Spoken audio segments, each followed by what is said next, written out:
Chapter 39, Part D, the Jesus Trilogy, Book 2, Then There Were Two. This one was going to overtime. There was a 5-minute break that actually lasted 15 minutes with a score of 36-36.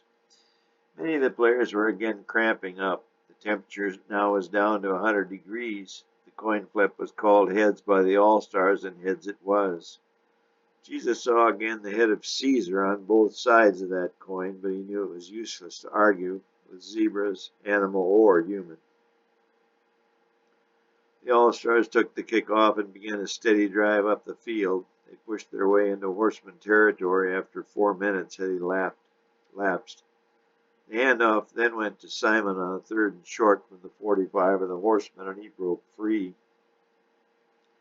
Jesus was now helping out on defense. He could hardly catch a ball anyway because of his shoulder. 10 yards downfield, Simon began to cramp up and slowed noticeably. Two alert defenders hauled him down from behind.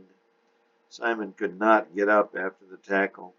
He lay in a fetal position, writhing in agony. Jesus went over to him and grasped him under each arm. Jesus' shoulder screamed at him, but he and another All-Star player pulled Simon over the All-Star bench. Simon was the most gifted player Jesus had ever seen, and he wanted badly to help. He and the other players lay Simon down on the sideline mat, and Jesus gave him some water to sip. "Thanks," Simon said. "Let me know if I can help you someday." "I'll do that," Jesus replied. The sportsmanlike gesture got Jesus some pats on the back from some of the All-Star players and a hand from the now sparse crowd. The heat had taken its toll even on the hardy fans. It remained 100 degrees when the long field goal attempt of the All-Star kicker fell 10 yards short. Jesus muttered to himself, "Mother Nature is winning today. I guess I'll have to work even harder." The kickoff was again to Judas, but he was no match for the heat nor the defenders bearing down on him. He tripped over his own feet at his own 12-yard line. Johnny got a couple of 2-yard runs. In the huddle, Jesus yelled, "Johnny again." Lefty said, "Why not?" There was still a hint of life left in Johnny's eyes, and he took the ball up the middle for the third straight time, surprising the third down prevent defense of the All-Stars. He rumbled across midfield to the 46 of the All-Stars before 3 defenders converged to bring him down to the steamy turf. He was dazed and exhausted. Unable to get up, he too had to be helped off the field. Judas got nothing on a sweep, then Lefty ran for 3 yards on a keeper. The pass to Jesus over the middle was somehow caught by the sore-handed receiver at the 41. Lefty called a timeout. The teams went over to the shade of the bench to talk things over. All took sips of Dynawade and took at least 5 minutes to attempt to recover from the heat in the 1-minute timeout. Lefty said, "I don't know about you boys, but I think I got about 1 play left in me." "I think you're right," the others murmured. "If we don't score here, we're all going to die." "I've heard 3 fans have already passed away today in this heat," Judas said. Just then a player ran up and yelled, Ching Lin is dead." Judas' body began to shake.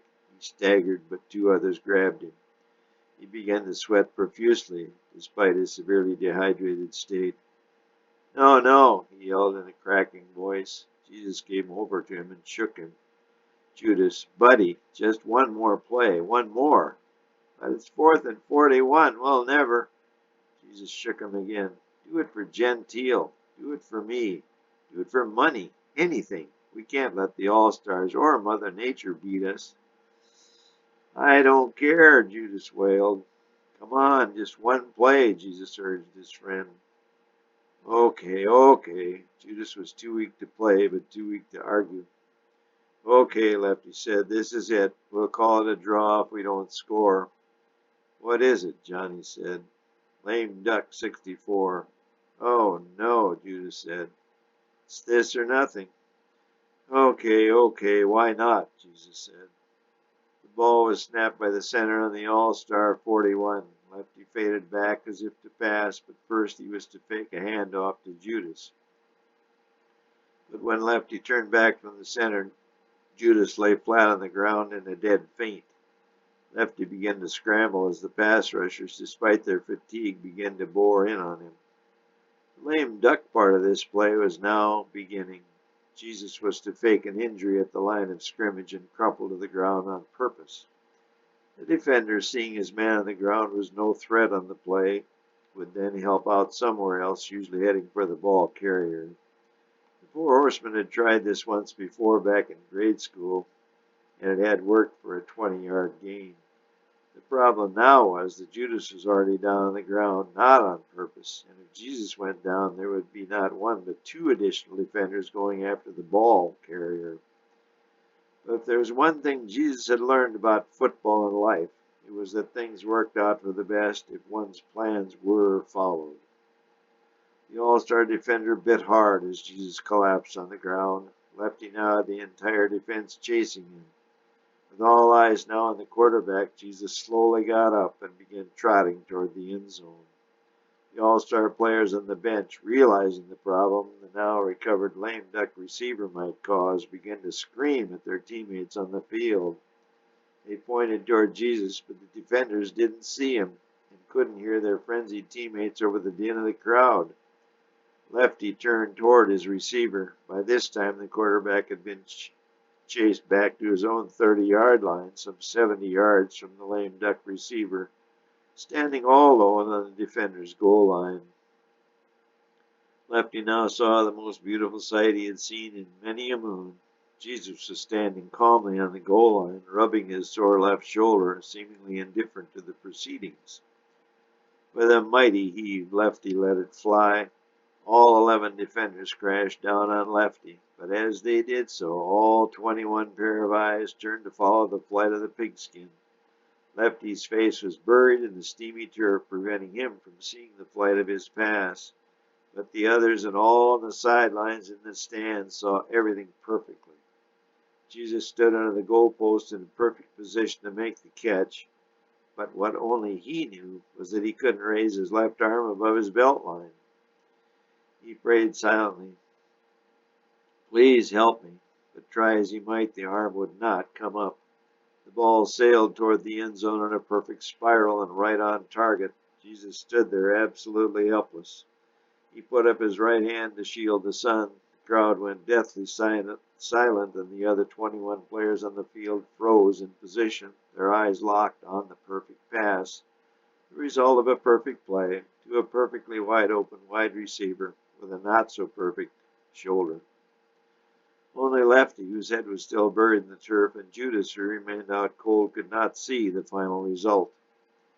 As the ball reached its zenith, the glare was too bright for his eyes, and Jesus lost sight of the ball in the late afternoon sun. As the ball reached the 20-yard line, Jesus picked up the ball again. It was headed straight for him. He didn't need to move, but he still had no idea how he would catch the 70-yard pass with only one good arm. The ball's flight continued right for him. He could see it clearly now. He put up his good right hand as it came closer. The ball struck his outstretched hand with the force of a speeding bullet. Everyone in the stadium heard the crack of its impact with his right hand. The ball predictably bounced free, but instead of bouncing harmlessly down on the ground, its momentum caused it to bounce straight up in the air, slightly behind the bewildered receiver. Jesus instinctively turned to go after the wayward ball, but as he turned, he stumbled over a loose divot in the turf and fell flat on his back. To everyone's amazement, the ball flew up and hit the crossbar of the goalpost. It then carried him back toward the goal line where Jesus lay spread-eagled on the ground. The ball fell softly toward him and landed in his outstretched right hand. It wavered back and forth for what seemed an eternity, but eventually its movement ceased. The ball lay motionless in the right hand of its receiver. The goal line referee's hand stretched high in the bright sky. Touchdown.